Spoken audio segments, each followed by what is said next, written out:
दोस्तों बहुत बहुत स्वागत है आप सभी का। हम लोग यूपीटीईटी के लिए हिंदी पढ़ रहे हैं, जिसमें हम लोगों ने वर्ण विचार शुरू किया है और 4 क्लासेस हमने कंप्लीट भी कर ली हैं वर्ण विचार की हमने। तो सबसे पहले मैं आपको बता दूं कि यूपीटीईटी का ये बैच अभी कुछ ही दिन पहले शुरू हुआ है, जल्द ही शुरू हुआ है। यदि आप इस बैच में ज्वाइन करना चाहते हैं ऑनलाइन बैच में, तो जल्द से जल्द जुड़ें। आपको डिस्क्रिप्शन में यहाँ पे लिंक्स मिल जाएंगे, नंबर्स मिल जाएंगे, आप उन पे कॉल कर सकते हैं, जिससे आप हमसे जुड़ सकते हैं। अगर किसी प्रकार की कोई समस्या होती है तो आप कमेंट बॉक्स में लिख दें कि हमको जिस भी चीज़ में आपको समस्या आ रही हो वो बता दें। आपको कमेंट बॉक्स में भी रिप्लाई मिल जाएगा। अगर आपको लिंक्स नहीं मिल रही हैं, हमारी वेबसाइट पे जाएं, वहाँ से आप जो है अपने क्वेरीज कर सकते हैं। आप नंबर्स डिस्क्रिप्शन में दिए गए हैं, वहाँ से आपने जो है प्रश्न को कर सकते हैं। आप कैसे ज्वाइन होना है ये सब भी कर सकते हैं। प्ले स्टोर पे जाके ऐप डाउनलोड कर लें, वहाँ से खुद को रजिस्टर कर सकते हैं और हमारे बैचेस में आप ज्वाइन कर सकते हैं। तो मैं आपको बता दूं कि वर्ण विचार की जो क्लास है हमारी, इसमें हम लोगों ने 4 क्लासेस ख़त्म कर ली हैं और ये हमारा 5वां क्लास होने वाला है आज का, जिसमें हम लोग व्यंजनों का वर्गीकरण देख रहे थे, उसी को आगे देखेंगे। कोरोना केसेस लगातार बढ़ रहे हैं, आप सभी को बहुत सावधानी रखनी है और घर पर रह कर तैयारी करनी है। सिर्फ आपको अपनी नहीं, अपने परिवार की भी अपने परिवार का भी खूब ख्याल रखना है। बहुत संकट की स्थिति है, उबरना है, उबर जाएंगे। ईश्वर पे भरोसा रखें, सब कुछ अच्छा ही होगा। चलिए शुरू करते हैं। हम लोग व्यंजनों का वर्गीकरण देख रहे थे। व्यंजनों का वर्गीकरण।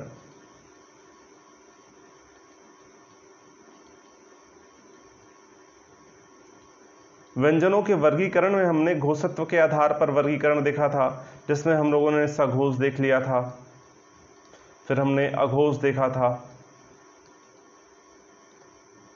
हमने प्राणत्व के आधार पर जो है इसको देख लिया था, गोसत्व के आधार पर या प्राणत्व के आधार पर इसको देख लिया था। उसके बाद से हम प्रयत्न के आधार पर देखा था, जिसमें महाप्राण और अल्प प्राण, ये सारी चीजें हमने कल जो है देख ली थी अपनी।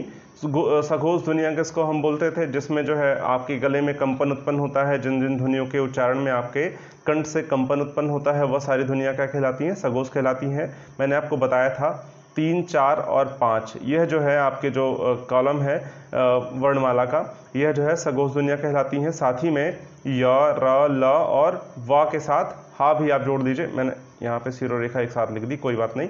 य, र, ल, व और हा, यह जो है आपके कौन से व्यंजन है? सघोष व्यंजन है। बाकी जो बचते हैं आपके अघोष व्यंजन हो जाते हैं। साथ में अंग जो है वह भी आपका सघोष हो जाता है और आहा भी आपका सघोष हो जाता है, ठीक है ना। तो यह आपको ध्यान में रखना है। और हाँ, एक बात और, अगर सारी ध्वनियों की बात करें तो सारे जितने स्वर हैं वह सब के सब सघोष होते हैं। ये सब कल हमने बहुत डिटेल में देख लिया था। अब आगे वर्गीकरण हमको देखना है, किस प्रकार से इसका हम वर्गीकरण कर सकते हैं, व्यंजनों का वर्गीकरण, और किन किन आधारों पर और इसका हम वर्गीकरण कर सकते हैं, ठीक है। तो चलिए शुरू करते हैं आज की क्लास। इसमें हम सबसे पहले देखेंगे उच्चारण स्थान के आधार पर इसका वर्गीकरण। तो ये तीसरा वर्गीकरण हमारा होने वाला है, उच्चारण स्थान के आधार पर। उच्चारण स्थान के आधार पर, साथ साथ लिखते हुए चलिएगा। उच्चारण स्थान के आधार पर वर्गीकरण।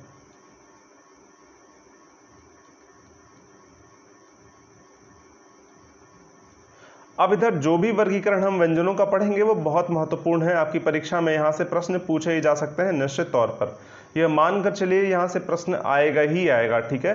तो यह काफ़ी महत्वपूर्ण है, मैं इसको लिख भी देता हूँ यहाँ पर, इंपॉर्टेंट। आप साथ साथ में इसको महत्वपूर्ण लिखते हुए चलिएगा, ठीक है ना। तो ये महत्वपूर्ण है काफ़ी। तो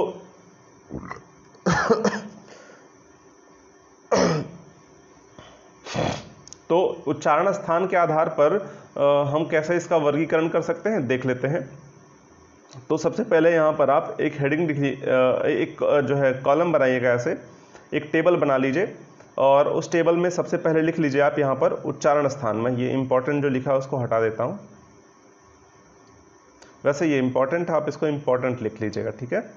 तो यहाँ पर हम लिखते हैं उच्चारण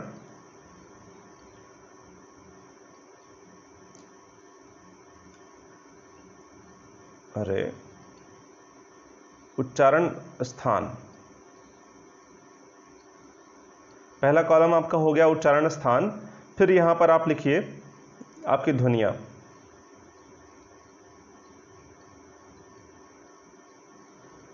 कौन कौन सी ध्वनियां किन किन उच्चारण स्थानों से प्रयुक्त होती हैं और उनका क्या नाम है। ठीक है ना, यह आप लिख लीजिए। और एक मिनट में इसमें लाइन खींच देता हूं।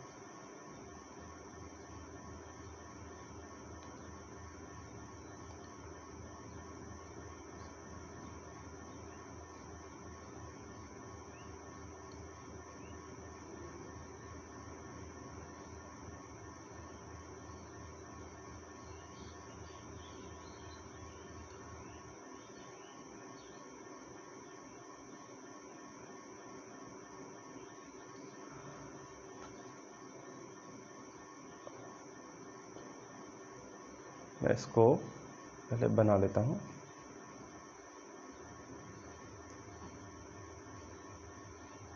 आप इस तरह से एक कॉलम बना लें।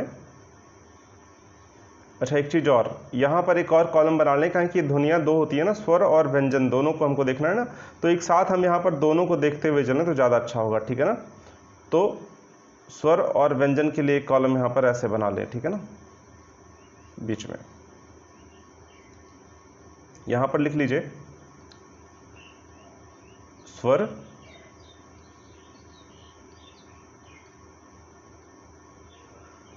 और यहाँ पर व्यंजन। ठीक है, तो अब हमको देखना है उच्चारण स्थान कौन कौन से हैं और उनका जो है कौन कौन सी ध्वनियाँ हैं, उनके नाम क्या क्या हैं। ठीक है ना, तो एक एक करके हम देखते हुए चलेंगे। आप ऐसे कॉलम बना लें अपना और इस तरह से इसको हम एक एक करके देखेंगे। ठीक है ना, जो पहला हो जाएगा हमारा उच्चारण स्थान जिसका कंठ है, कंठ यानी कि गले से जो ध्वनियाँ बोली जाती हैं वह, उनमें से स्वर कौन कौन से हैं मैंने आपको बताया था। स्वर कौन कौन से हो जाएंगे, छोटा अ और बड़ा आ। आपका रिवीजन भी हो जा रहा है स्वरों का यहाँ पर। ठीक है ना, मैंने जब स्वर पढ़ा रहा था मैं आपको और स्वरों का वर्गीकरण मैंने बताया था, तो इन दोनों आ को मैंने बताया था कि ये दोनों कंठ स्वर होते हैं, कंठ से बोले जाते हैं। ठीक है ना, ये कंठ ध्वनियाँ होती हैं। और कंठ से कौन कौन से स्वर हो गए, छोटा आ और बड़ा। और व्यंजन कौन कौन से हो जाएंगे आपके कंठ से बोलने वाले, पूरा क वर्ग आपका हो जाएगा। ठीक है ना, क वर्ग।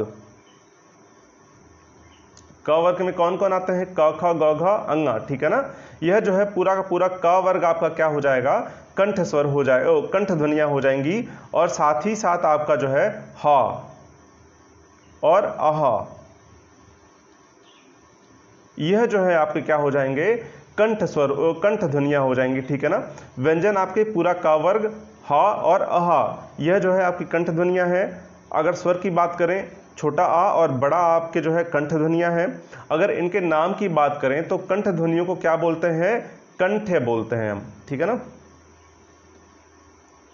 कंठ, कंठ से जिसका उच्चारण होता हो। ठीक है ना, तो यह आपको याद रखना है। परीक्षा में ऐसे प्रश्न पूछे जा सकते हैं कि निम्नलिखित में से कौन सी ध्वनियां कंठ हैं। ठीक है ना, ऐसे 4 विकल्प आपको दे दिए जाएंगे, वहां पे आपको पहचानना होता है कि कौन सी ध्वनियां कंठ हैं, कौन सी ध्वनियां ओष्ठ की हैं, कौन सी ध्वनियां तालव्य हैं। ये सारे आपको पहचानने होते हैं, बहुत आसान होता है, मैं भी एक एक करके बताता चल रहा हूँ। ठीक है ना, तो यह कंठ ध्वनियां हो गई। अब मैं कलर चेंज करके दूसरा वाला लिखता हूँ जिससे अंतर पता रहे कौन कौन सा अलग अलग है। ठीक है ना, अब दूसरा मान लेते हैं, जो कंठ तो हो गया।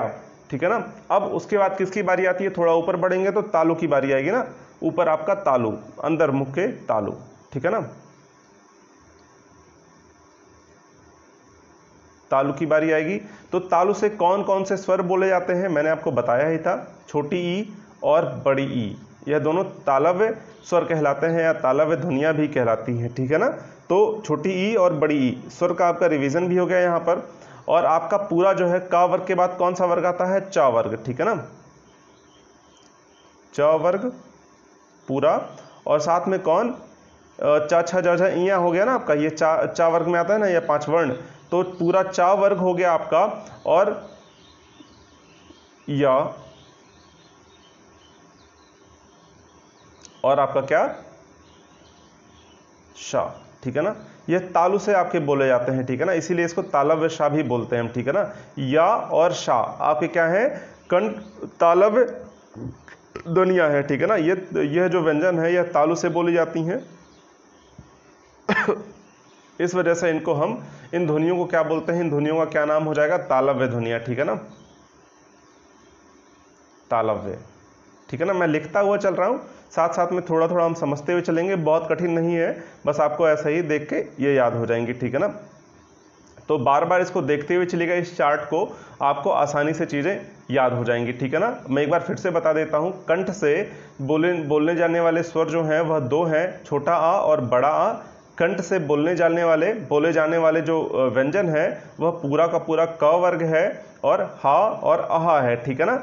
आप कंठ से यहाँ से शुरुआत करिए, फिर हम आगे तक आएंगे, मुख के आगे वाले हिस्से तक आएंगे, ठीक है ना। गले से शुरुआत करके फिर तालु पे, फिर मूर्धा पे, फिर दंत पे, फिर ओष्ठ पे, इस तरह से आगे आते क्रम में हम पढ़ते हुए जाएंगे तो आपको चीज़ें याद हो जाएंगी। कंठ से शुरू करेंगे तो आ से शुरू करेंगे, आपका वर्णमाला आ से शुरू होता है ना, छोटा आ बड़ा आ से शुरू होता है ना, तो वहाँ से शुरू करेंगे तो वह दोनों आपके हो जाएंगे कंठ।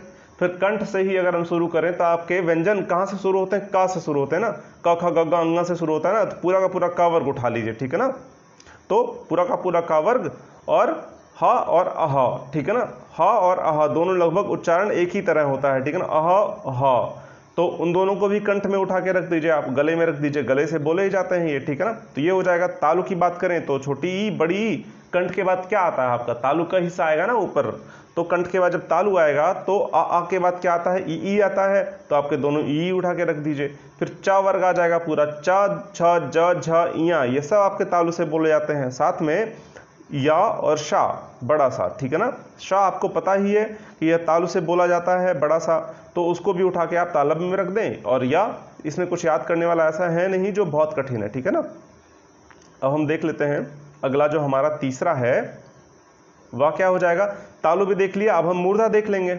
मूर्धा से जो बोले जाते हैं, मूर्धा, ठीक है ना। मूर्धा आपके मुख में यहाँ पर तालु के बाद जो खुरदुरी वाली जगह होती है ना, उसको बोलते हैं। तो मूर्धा से आपका जीभ मूर्धा में कहाँ पर स्पर्श करता है उसको हम देख लेते हैं। तो मूर्धा से कौन कौन से स्वर आपके बोले जाते हैं, सबसे पहले इसको हम देख लें। तो मैंने आपको बताया था कि मूर्धा से बोले जाने वाले स्वर सिर्फ एक ही है, एक ही स्वर है जो मूर्धा से बोला जाता है, वह कौन है, आपका री है, ठीक है ना। तो री को हम मूर्धा से बोलते हैं, ठीक है ना, मूर्धा से इसका उच्चारण होता है। और जो आपका व्यंजन है वह कौन कौन सा हो जाएगा, क वर्ग, च वर्ग, फिर क्या होता है, टा वर्ग, ठीक है ना, पूरा का पूरा आपका ट वर्ग। और या के बाद क्या आता है, र आता है ना, या के बाद जब र आता है तो यहां र लिख दीजिए। और इस शा के बाद क्या आता है, आपका मूर्धन्य सा आता है, ठीक है ना। तो या के बाद र, शा के बाद ये वाला सा, ठीक है ना। क्रम तो याद ही हो जाएगा आपको, बहुत आसान है, क्रम से ऐसे याद हो जाएगा ना, य र श और शा, ठीक है ना। और इनको जो मूर्धा से बोले जाते हैं तो इनको क्या बोलेंगे, मूर्धन्य बोलेंगे, ठीक है ना, मूर्धन्य ध्वनियां हैं ये, ठीक है ना। इनका नाम क्या है, मूर्धन्य ध्वनि इनको कहते हैं, ठीक है ना। अब अगला जो है हमारा क्या हो जाएगा, चौथा तालु, मूर्धा के बाद क्या आएगा, दंत आएगा, ठीक है ना। दंत यानी कि दांत से जो बोली जाती हैं, दांत से आपका कोई भी स्वर नहीं बोला जाता, ठीक है ना, किसी भी स्वर का उच्चारण आपके दांत से नहीं होता है, ठीक है ना। तो कहीं पर भी ऐसे परीक्षा में आ जाए, मान लिया 4 दे दे, 3 स्वर दे दे, एक व्यंजन दे दे कोई जो दांत से बोली जाती है, वो भी देख ही लेंगे हम। तो पूछ ले कि निम्नलिखित में से कौन सी ध्वनि जो है वो दांत से बोली जाती है, दंत ध्वनि है, तो स्वर को आप कतई वहां पर टिक नहीं करेंगे। स्वर कोई भी दांत से नहीं बोले जाते हैं, दंत का सहारा लेकर, दांत का सहारा लेकर कोई भी स्वर उच्चरित नहीं होता है, ठीक है ना। इस बात का ध्यान रखना है आपको। तो अब यहाँ पर व्यंजन कौन कौन से हो जाएंगे, तो यह बात आके अटकती है ना। तो क्रम आपको खुद ही याद हो गया होगा। अब तो क वर्ग तो पहले में हो गया कंठ से, फिर तालु से चा वर्ग, फिर टा वर्ग। अब खुद ही आप बोल रहे हैं कि यहाँ पर ता वर्ग आ जाएगा, ठीक है ना, ता वर्ग। अब फिर से एक क्रम बन गया है, या र, और फिर यहाँ पर, अच्छा ये ला जो है यहाँ पर नहीं, या र, और यहां पर अगला क्या हो जाएगा हमारा, रा के बाद क्या आता है, ला आता है ना, तो ला हो गया। और यहाँ पर तालव्य सा, मूर्धन्य सा, फिर कौन सा सा आता है, दंत सा आता है ना, तो ये दंत सा। यहाँ पर क्रम तो अपने आप याद हो गया आपको, क वर्ग, च वर्ग, ट वर्ग, ता वर्ग, और य र ल शा शा और सा, यह आपको बड़े आराम से याद हो गया। कंठ, तालु, मूर्धा, दंत आपको इसी क्रम में याद करना है ना, तो ये चीजें भी आपको ऐसे याद हो जाएंगी बड़े आसानी से। और दंत से बोलने के कारण इसको क्या बोलते हैं, दंत्य बोलते हैं, ठीक है ना, दंत्य ध्वनियां, ठीक है ना, यह दंत्य ध्वनियां कहलाती है, दांत से बोले जाने वाली ध्वनियां, ठीक है ना। तो यह आपको आसानी से समझ में आ गया।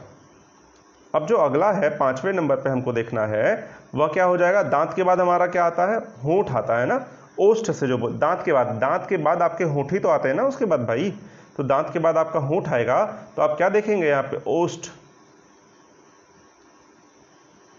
ओष्ठ जो है होंठ का तत्सम रूप है ना, और तद्भव क्या हो गया, होठ हो गया आपका, ठीक है ना, होठ आपका तद्भव है, ओष्ठ आपका तत्सम है। संस्कृत में ओष्ठ बोलते हैं आपके होठ को, ठीक है ना।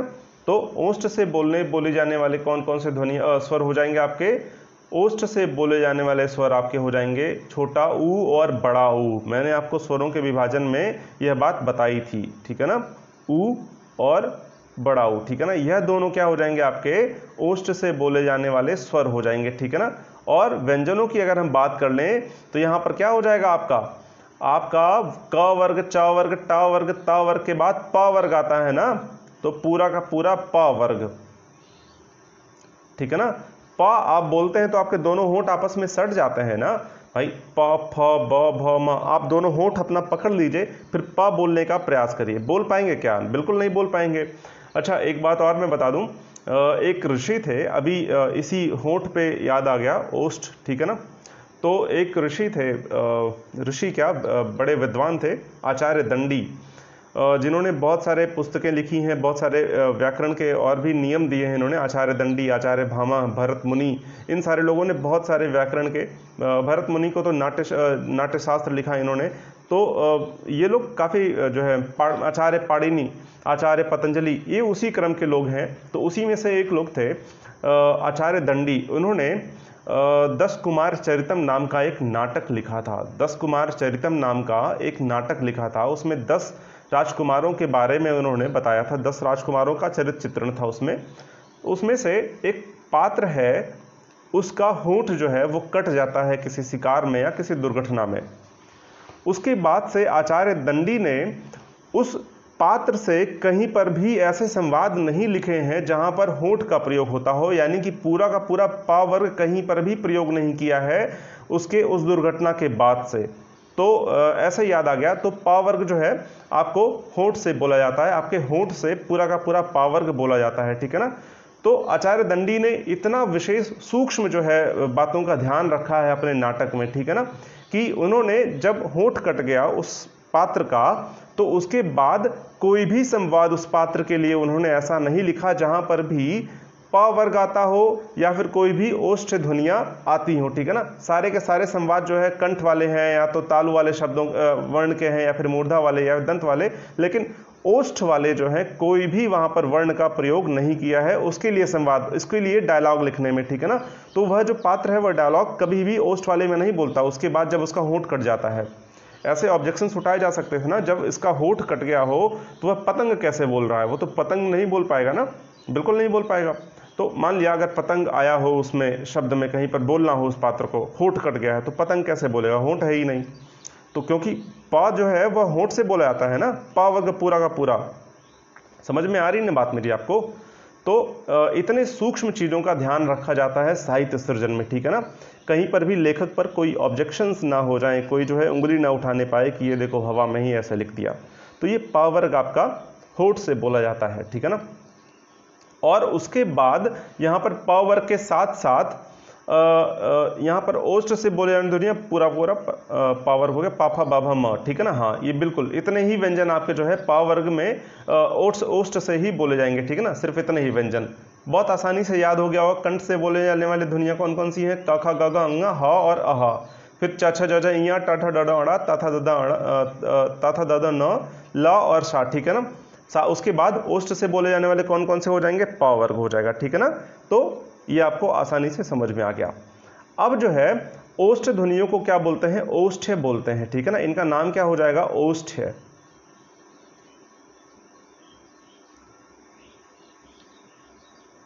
ओष्ठ्य, ठीक है ना।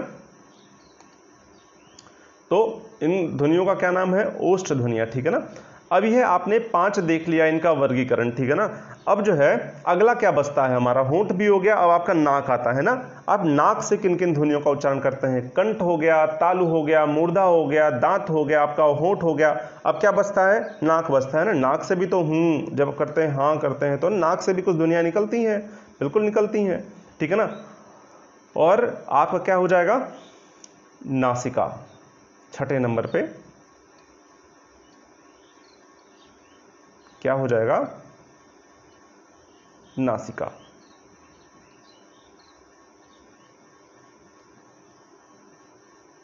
इसको नासिका लिखिएगा, नासिक मत लिख दीजिएगा, ठीक है ना। नासिक एक शहर का नाम है, नासिका होगा, ठीक है ना। अगर यहाँ नासिका, ठीक है ना। अगर आप कमेंट कर सकते हो, अगर आप ऐप पे देख रहे हैं तो शायद आप कमेंट नहीं कर सकते, लेकिन अगर आप इस वीडियो को YouTube पे देख रहे हैं तो ज़रूर कमेंट करके बताएं कि नासिक में कौन सा मेला लगता है जो बहुत प्रसिद्ध है और कब कब वह मेला लगता है, ठीक है ना।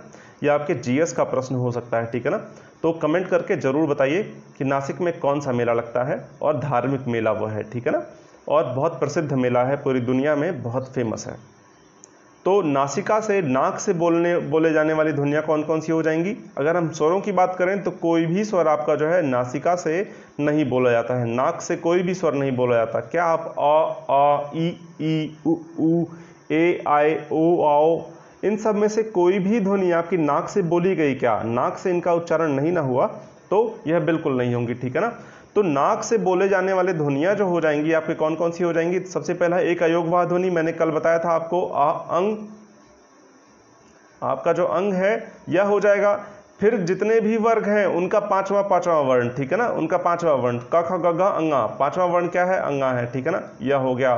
फिर आपका क्या हो जाएगा, आपका इया हो जाएगा, आपका णा हो जाएगा, आपका मा हो जाएगा, आपका ना हो जाएगा, ठीक है ना। तो ये सारे क्या हो जाएंगे, आपके नासिका से बोले जाने वाले ध्वनियां हो जाएंगी, ठीक है ना। और इनका नाम क्या हो जाएगा, नासिक्य, नासिक्य ध्वनियां, ठीक है ना। कोई ऐसा रॉकेट साइंस है क्या जो यहाँ समझ में ना आया हो, बहुत आसानी से ये बातें समझ में आई गई होंगी, बहुत इजी हैं ये सारी चीज़ें, कोई दिक्कत नहीं है इन सबको समझने में, ठीक है ना। तो नासिक्य ध्वनियां इनको कहते हैं, ठीक है ना, यह बात हो गया, ठीक है ना। अब हम देखते हैं हमारे 7वें नंबर पर और कैसे वर्गीकरण कर सकते हैं। तो आपका क्या क्या हो गया, कंठ हो गया, तालु हो गया, मूर्धा, दंत, ओष्ठ और नाक। क्या आंख से भी कोई ध्वनि बोली जाती है, नहीं। क्या कान से भी कोई ध्वनि बोल सकते हैं आप, नहीं। तो इन सबको हम नहीं लिखेंगे, ठीक है ना। पता चले कि गला हो गया, तालु हो गया, मूर्धा हो गया, दांत, होंठ, नाक सब हो गया, तो आंख और कान ही क्यों बचे रह जाएं, उसको भी तो लिखिए। आंख और कान नहीं लिखा जा सकता, आंख और कान से कोई ध्वनि आपकी उच्चरित होती ही नहीं है, आप बोल ही नहीं सकते। आंख का काम है देखना, कान का काम है सुनना, तो आप उससे बोल ही नहीं सकते ना उससे और उच्चारण कर सकते हैं, इसलिए उनको नहीं लिखेंगे, ठीक है ना। तो अब 7वें नंबर पर हम किसको लिखेंगे, हमारा कंठ और तालु को एक साथ रखकर कौन सी ध्वनि बोली जाती है। कंठ और तालु को एक साथ रखकर कौन सी ध्वनि बोली जाती है, इसको हम देख लेते हैं। तो इन दोनों को साथ रखेंगे तो कंठ तालु, यहां पर लिखिए कंठ तालु।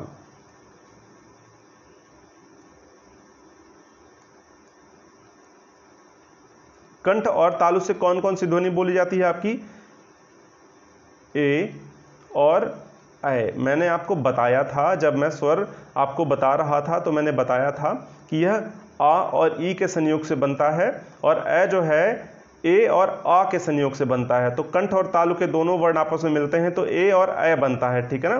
तो यह मैंने आपको बताया था उस दिन, इसलिए कंठ और तालु से बोले जाते हैं। कोई भी व्यंजन आपका कंठ और तालु से नहीं बोला जाता है, ठीक है ना। तो व्यंजन नहीं होगा, सिर्फ स्वर आपके जो होंगे यहाँ पर। मैं एक बात का ध्यान रखिए, मैं आपको व्यंजन पढ़ा रहा हूँ लेकिन स्वर को साथ साथ लिखता चल रहा हूँ। इसका कारण यह है कि स्वर भी आपका साथ साथ रिवीजन होता चल रहा है, ठीक है ना। आपको कंफ्यूज नहीं होना है। उसके बाद एक चार्ट में जब आपको दिखा मिल जाएगा सब, तो आप आसानी से देख सकते हैं कि नहीं नहीं यहाँ पर ऐसा है ऐसा है। अब नहीं तो फिर 20 बार आप एक बार स्वर का पन्ना पलटेंगे, एक बार व्यंजन का पन्ना पलटेंगे। तो चूंकि ये महत्वपूर्ण भी है, यहाँ से प्रश्न आते हैं, तो यहाँ पे एक साथ जब लिखा मिल जाएगा तो आपको समस्याएं नहीं होंगी, ठीक है ना। तो कोई भी व्यंजन आपका कंठ और तालु के संयोग से नहीं बोला जाता है, ठीक है ना। अब क्या बोलते हैं इसको, कंठ और तालु के संयोग से बोले, इसका नाम क्या हो जाएगा, कंठ तालव्य। कंठ तालव्य, ठीक है ना। तो यह आपका क्या हो गया, कंठ और तालु से बोली जाती है, ठीक है ना। अब आगे देखते हैं, हमारा 7वें नंबर पर मैं कॉलम नहीं बना रहा हूं, आप उसको लिखते हुए चलिएगा, ठीक है ना। ऐसे तो आप अपने कॉपी पे वो कॉलम बना लीजिएगा। अब हमारा क्या हो जाएगा, 7 हमने देख लिया ना। 8वें नंबर पर 8वां हमारा क्या हो जाएगा, कंठ तालु हमने देख लिया। अब कंठ ओष्ठ की बारी आएगी ना। कंठ तालु देख लिया, अब कंठ को ओष्ठ के साथ रख के देखिए, ठीक है ना। कंठ को ओष्ठ के साथ, ठीक है ना। तो कंठ ओष्ठ, कंठ ओष्ठ। कंठ ओष्ठ से आपके कौन से स्वर बोले जाएंगे, कौन से स्वर हो जाएंगे आपके, ओ और औ। यह दोनों आपके क्या हो जाएंगे, कंठ से बोले जाने वाले स्वर हो जाएंगे। क्या कोई व्यंजन है जो बोला जाता है, बिल्कुल नहीं। कोई भी व्यंजन आपका कंठ और ओष्ठ से नहीं बोला जाता, ठीक है ना। उसी क्रम में हम लिखते हुए चल रहे हैं, ठीक है ना। आप लाइन को और थोड़ा कॉलम को बढ़ा लीजिएगा, ठीक है ना। तो कोई भी व्यंजन आपका कंठ और ओष्ठ से नहीं बोला जाता, सिर्फ जो है आपके स्वर बोले जाते हैं, ठीक है ना। तो स्वर यहां पर हमने लिख लिया। और इनका नाम क्या हो जाएगा, इनका नाम हो जाएगा कंठोष्ठ, कंठोष्ठ, ठीक। तो यह बात कंठोष्ठ है।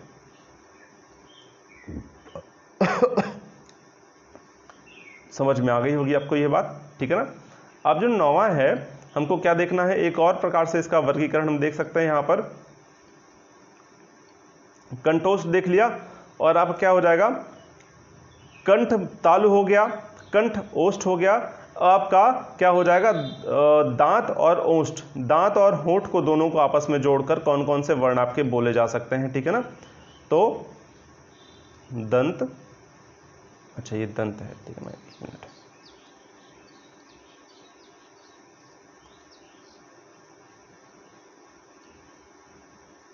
दंत,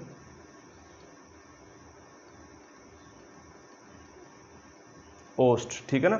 दंतोष्ठ आपके कौन कौन से हो जाएंगे, क्या कोई भी स्वर आपका दंतोष्ठ होगा, बिल्कुल नहीं होगा। कोई भी स्वर दंतोष्ठ नहीं होता है, ठीक है ना। क्या कोई व्यंजन है जो दंतोष्ठ है, बिल्कुल एक व्यंजन है जो दंतोष्ठ है, व। जो व है ना, देखिए व आपके जीवा दांत और आपका होंठ थोड़ा सा मुड़ जा रहा है, ठीक है ना। तो यहाँ पर दांत और होंठ दोनों का प्रयोग होता है, तो दंतोष्ठ हो जाएगा व आपका, ठीक है ना। तो इसको क्या बोलेंगे, दंतोष्ठ है, ठीक है। तो ये 9 प्रकार से इसको हम देख सकते हैं उच्चारण स्थान के आधार पर इसका वर्गीकरण, ठीक है ना। तो यह बात आपको समझ में आई गई होगी। अच्छा, एक दो चीजें यहां पर देख लें। यहां पर जो अंग, अंगा, इया, ड़ा, म और ना है ना, तो यह जो है अनुस्वार की भी तरह प्रयोग होता है, और यह नासिका की तरह भी प्रयोग होता है, नासिक के ध्वनियों की तरह भी प्रयोग होता है। तो यह, अब देखिए यहाँ पर क्या हो रहा है, यह अलग अलग वर्णों में, यह देखिए यहाँ पर जब क ख ग घ अंगा लिखते हैं ना, क ख ग घ अंगा, ठीक है ना। तो यहाँ पर भी यह प्रयोग हो रहा है, ठीक है ना। एक वर्ग में यह 5वें स्थान पर भी प्रयोग हो रहा है, और यह नासिक की तरह प्रयोग हो रहा है। तो दो दो प्रकार से इसका जो है हम उच्चारण करते हैं, ठीक है ना। तो इसको द्विस्थानिक भी बोलते हैं, ठीक है ना, यह बात रखिएगा। तो जितने भी यहाँ पर अंगा हो गया, इया हो गया, ण हो गया, म हो गया, न हो गया, यह पांचों जो है ना, यह द्विस्थानिक कहलाएंगे। यह 2 प्रकार से इनका प्रयोग होता है, ठीक है ना। तो परीक्षा में प्रश्न पूछा जाए कि द्विस्थानिक वर्ण कौन सा है, तो इनमें से जो 5 होंगे वही द्विस्थानिक हो जाएंगे, ठीक है ना। इस बात का ध्यान रखिएगा। अब जो अगला वर्गीकरण है उसको हम देख लेते हैं। हम लोग इसको देख लेते हैं। हमने कितने देख लिए, 3 देख लिए ना। ये हमारा चौथा हो जाएगा। चौथा हमारा क्या हो जाएगा, प्रयत्न के आधार पर। एक मिनट,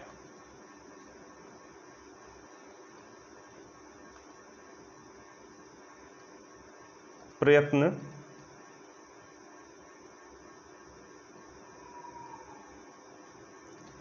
के आधार पर, प्रयत्न के आधार पर कैसे हम इसका वर्गीकरण कर सकते हैं? अलग अलग प्रकार से इसको हम वहाँ पर भी देख सकते हैं। जैसे आपका स्पर्श व्यंजन हो जाएगा, आपका अंतस्थ व्यंजन हो जाएगा, आपका प्रकंपित या फिर क्लुंठित व्यंजन हो जाएगा। तो कौन कौन से हो जाएंगे उन सबको यहाँ पर हम देख लेते हैं, ठीक है ना। तो प्रयत्न के आधार पर कई प्रकार से इसका वर्गीकरण हम कर सकते हैं, कई आधारों पर वर्गीकरण कर सकते हैं। 7-8 प्रकार से इसका हम प्रयत्न के आधार पर वर्गीकरण कर सकते हैं। तो इसको एक एक करके लिख लेते हैं, या तो हम इसको देख लेते हैं, एक बार पूरा लिख लेते हैं कौन कौन से इसके जो है वर्गीकरण हो सकते हैं, फिर उसके बाद एक एक करके उसको हम देख लेंगे। तो मैं इसको ब्लैक पेन से लिखता हूं। तो आपको जो पहला है स्पर्श व्यंजन,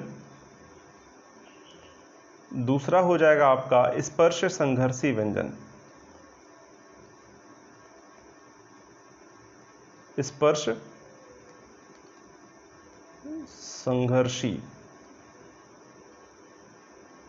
स्पर्श संघर्षी व्यंजन हो जाएगा। और जो तीसरा है आपका वह अंतस्थ हो जाएगा, ठीक है ना, अंतस्थ व्यंजन हो जाएगा। और चौथा आपका क्या हो जाएगा? प्रकंपित। इसको हम लोग लुंठित भी कहते हैं,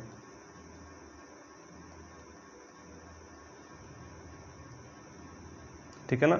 और जो पांचवा आपका है वो पार्श्विक हो जाएगा, ठीक है ना, पार्श्विक व्यंजन, ठीक है ना। और छठे नंबर पे जो आएगा हमारा वह हो जाएगा ऊष्म, ऊष्म व्यंजन। और सातवां जो व्यंजन हमारा हो जाएगा वह क्या हो जाएगा? ताड़नजात, उत्क्षिप्त या फिर द्विगुण, ठीक है ना, उत्क्षिप्त। मैंने आपको बताया था पहले दिन, इसको ताड़नजात भी बोलते हैं, या तो हम इसको क्या बोलते हैं? द्विगुण भी बोलते हैं, ठीक है ना, द्विगुण, द्विगुण व्यंजन, ठीक है ना। और सातवां जो हमारा हो जाएगा, आठवां, ये 7 तो हो ही गया, ठीक है ना। और आठवां हमारा जो हो जाएगा वह क्या हो जाएगा? अर्धस्वर। तो प्रयत्न के आधार पर हम इतने प्रकार से इसका वर्गीकरण कर सकते हैं, ठीक है ना। तो एक एक करके इन सभी को हम देख लेते हैं कि स्पर्श व्यंजन कौन कौन से होते हैं, स्पर्श संघर्षी कौन कौन से होते हैं, इन सबको एक एक करके हम लोग देखेंगे। चलिए शुरू करते हैं। तो मैं कलर चेंज कर लेता हूं। पहले नंबर पे आप लिख लीजिए स्पर्श व्यंजन।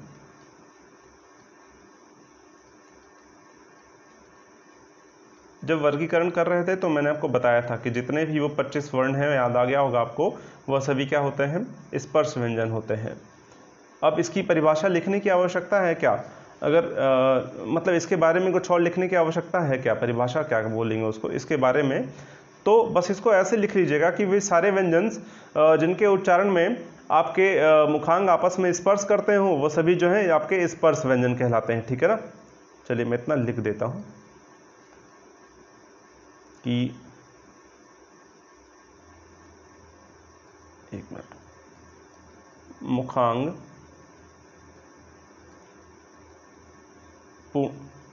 मुखांग पूर्णतया स्पर्श करते हैं, मुखांग पूर्णतः स्पर्श करते हैं। और यह कौन कौन से हो जाएंगे आपके? क, ख,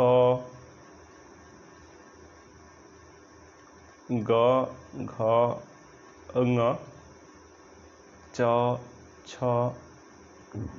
ज, झ, ञ। तो बाकी जितने भी आपके यहाँ से लेकर ऐसे माँ तक हैं, ठीक है ना, पूरा का पूरा प, फ, ब, भ, म। क्या इसको लिखा जाए आपको तो पता ही है, प, फ, ब, भ और माँ, ये सारे जो हैं आपके क्या कहलाते हैं, स्पर्शी व्यंजन कहलाते हैं। इनकी संख्या कितनी है, 25 है। मैंने आपको पहले दिन ही बताया था, मैं कल की क्लास में भी मैंने आपको बताया था ये बात, 25, ठीक है ना। इनकी संख्या कितनी है, 25 है, ठीक है ना। आपसे परीक्षा में मान लेते हैं एक प्रश्न ऐसे पूछ लिया जाए कि निम्नलिखित में से कौन सा स्पर्श व्यंजन है, स्पर्श व्यंजन कौन सा है, ठीक है ना। तो 4 विकल्प आपको दे दिया ऐसे उन्होंने, अगर कि पहला मान लेते हैं दे दिया ट हो गया, फिर य हो गया, फिर र हो गया, फिर आपका व हो गया मान लेते हैं, ठीक है ना। यह आपके 4 विकल्प दे दिए और पूछ लिया स्पर्श व्यंजन कौन सा है। तो स्पर्श व्यंजन में कुछ करना है क्या, जो वर्ग वाले व्यंजन है वही होते हैं ना। ट जो है ट वर्ग का व्यंजन है, बट से यहीं आप जो है सीधा आपको कुछ देखना उखना है नहीं, सीधा यहाँ पर आपको टिक कर देना है। तो बात आपको समझ में आ गई ना। तो ये आसान होते हैं बहुत ज़्यादा, आप आसानी से इसको कर लेंगे। आपसे ऐसे प्रश्न पूछे जा सकते हैं, निम्नलिखित में से कौन सा व्यंजन कौन सा जो है विकल्प है जहाँ पर आपके मुखांग में स्पर्श नहीं होगा। 3 विकल्प इसमें से दे दिया आपका, और चौथा विकल्प मान लेते हैं यहाँ से दे दिया उठा के, ठीक है ना। तो आपको जहाँ पर भी इन 25 में से दिख जाएगा वो तो स्पर्श करेगा ही, उसको टिक नहीं करना है। ऐसे घुमा कर पूछे तो ऐसे प्रश्न पूछे जा सकते हैं, ठीक है ना। तो पहला हो गया आपका स्पर्श व्यंजन और दूसरा हो जाएगा स्पर्श संघर्षी, ठीक है ना। दूसरा आपका क्या हो जाएगा, स्पर्श संघर्षी, ठीक है ना। एक मिनट,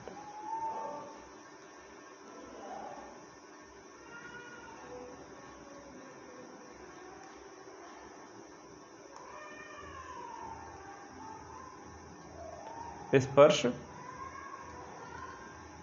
संघर्षी। स्पर्श संघर्षी किसको बोलेंगे, आपको समझ में आ रहा हो। स्पर्श मतलब स्पर्श करना, संघर्षी मतलब जहां पर संघर्ष हो रहा हो या तो घर्षण हो रहा हो, ठीक है ना। तो किसको बोलेंगे हम, लिख लेते हैं इसको, वे वर्ण जिनके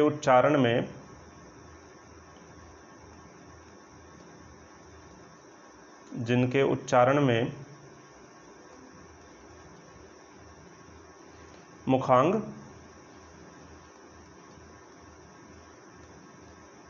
स्पर्श करते हैं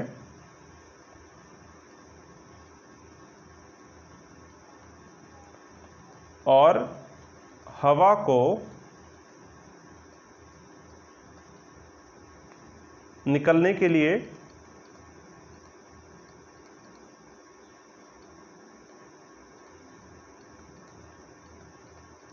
संघर्ष करना पड़ता है।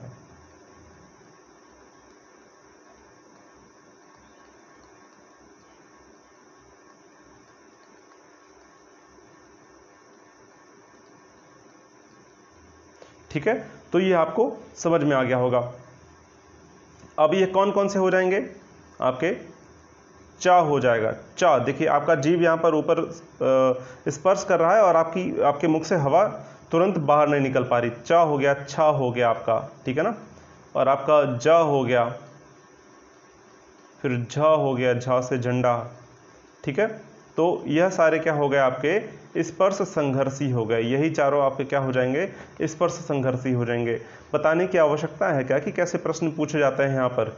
तो ऐसे पूछ लिया, मान लिया प्रश्न दे दिया यहाँ पे चा, छा, झा और यहाँ पर वाह। अब आपसे पूछ लिया निम्नलिखित में से कौन सा स्पर्श संघर्षी नहीं है, तो वाह आपका स्पर्श संघर्षी नहीं है। ऐसे ही यहाँ पर प्रश्न थोड़ा सा और घुमा दिया, निम्नलिखित में से कौन से व्यंजन के उच्चारण में हवा को संघर्ष का सामना करना पड़ता है, तो यही जो चारों हैं इनके उच्चारण में हवा को संघर्ष का सामना करना पड़ता है। ऐसे प्रश्न आएंगे, बहुत आसानी से आप 1 नंबर उठा लेंगे और अपनी जेब में भर लेंगे।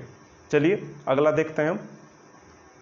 तीसरा क्या हो जाएगा हमारा, अंतस्थ, ठीक है ना।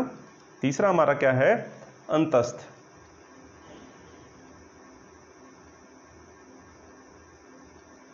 अंतस्थ, ठीक है ना। अंतस्थ व्यंजन, अंतस्थ व्यंजन ऐसे व्यंजनों को कहते हैं जिनके उच्चारण में हवा कुछ न कुछ मुख के अंदर बची रह जाती है, ठीक है ना। हवा इनके उच्चारण में पूर्ण रूप से बाहर नहीं निकल पाती है, ठीक है ना। उनको क्या बोलेंगे, अंतस्थ बोलेंगे, ठीक है ना। क्या होता है अंतस्थ, अंदर स्थित रह जाना, पूर्णतः बाहर ना निकलना, ठीक है ना। जिन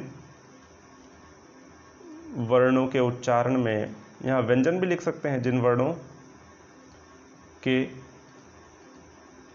उच्चारण में हवा पूर्णतया मुख के बाहर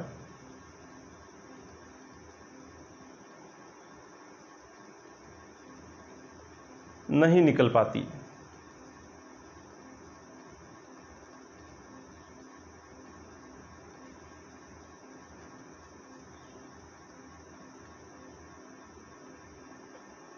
ठीक है,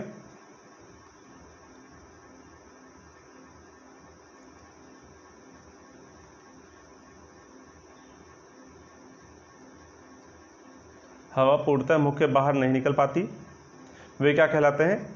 अंतस्थ व्यंजन कहलाते हैं। ऐसे कौन कौन से व्यंजन हैं जो अंतस्थ व्यंजन कहलाएंगे? य, र, ल और व। ठीक है ना, यह चारों जो हैं आपके, नीचे हल चिन्ह लगा दें, तो यह चारों जो हैं आपके क्या हैं? अंतस्थ व्यंजन कहलाते हैं। ठीक है ना, यह चारों आपके अंतस्थ व्यंजन कहलाएंगे। ठीक है ना, यहाँ पे समझने में कोई भी समस्या नहीं हुई होगी, मैंने आपको बहुत पहले भी ये सारी बातें बता रखी हैं। ठीक है ना, अब जो अगला हमारा वर्गीकरण हो जाएगा, अंतस्थ व्यंजन हो गया, अब आपका क्या हो जाएगा हमारा? प्रकंपित या फिर लुंठित। ठीक है ना, इसको लाल पेन से, ठीक है ना। चौथा,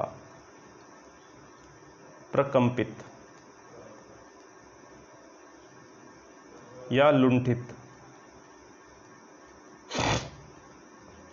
ठीक है ना, प्रकंपित या लुंठित क्या हो जाएगा? जहां पर भी जिसके उच्चारण में आपके जिह्वा में कंपन उत्पन्न हो जाए या फिर आपकी जिह्वा हल्की सी मुड़ जाए, लुंठित हो जाए, लुंठा आ जाए जिह्वा में आपके। ठीक है ना, उन सबको बोलेंगे। तो यहां पर प्रकंपित मतलब क्या हो जाएगा? जहां पर कंपन उत्पन्न हो जाए। ठीक है ना, प्रकंपित या लुंठित। तो प्र मतलब ज्यादा, कंपित मतलब क्या हो जाएगा? कंपन।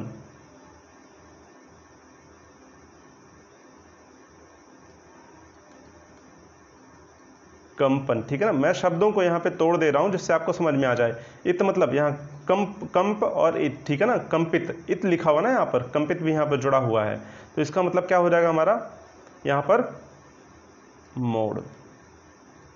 यहाँ पर क्या हो रहा है? मोड़, ज्यादा कंपन और मोड़ जहां पर हो जाए। ठीक है ना, और लुंठा मतलब तो होता ही है मोड़ना। ठीक है ना, तो यहां पर क्या हो जाएगा? लुंठा मतलब मोड़।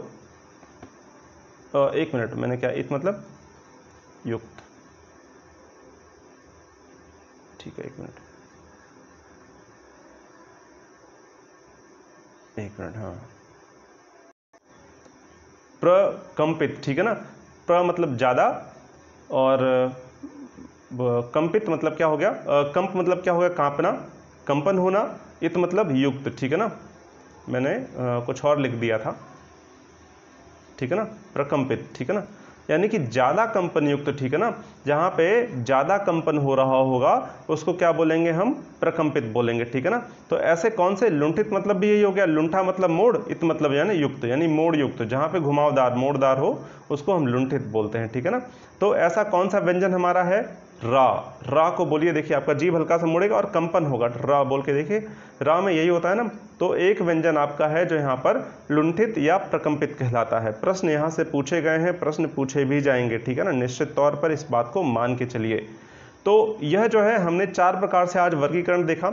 अगला जो है हम बाकी यहाँ पर पार्श्विक, ऊष्म, उत्क्षिप्त और अर्धस्वर, इन सबको कल की क्लास में हम लोग समझ लेंगे, और बाकी जो थोड़ा बहुत और व्यंजनों के बारे में बचा है उसको भी कल हम समझने का प्रयास करेंगे और उसको भी पूरा कर लेंगे। ठीक है ना, क्लास चूँकि बहुत ज़्यादा लंबी हो जाएगी और आप इसको पूरा का पूरा देखने में भी असमर्था होगी आपको, इस वजह से हम लोग यहीं पर क्लास को रोकते हैं और कल की क्लास में इसको हम समझेंगे कि कैसे पार्श्विक व्यंजन कौन कौन से हैं, ऊष्म व्यंजन कौन कौन से हैं, उत्क्षिप्त और ताड़नजात व्यंजन कौन कौन से कहलाते हैं, अर्धस्वर कौन कौन से हैं, इन सब को हम वहाँ पर समझेंगे। ठीक है ना, तो आज के लिए बस इतना ही। पढ़ते रहिए, मुस्कुराते रहिए, और किसी भी प्रकार की कोई समस्या होती है तो हमारे टेलीग्राम चैनल पर जुड़ें, वहाँ पर आपको लिंक मिल जाएगा डिस्क्रिप्शन में, वहाँ से आप वहाँ पर भी जुड़ें।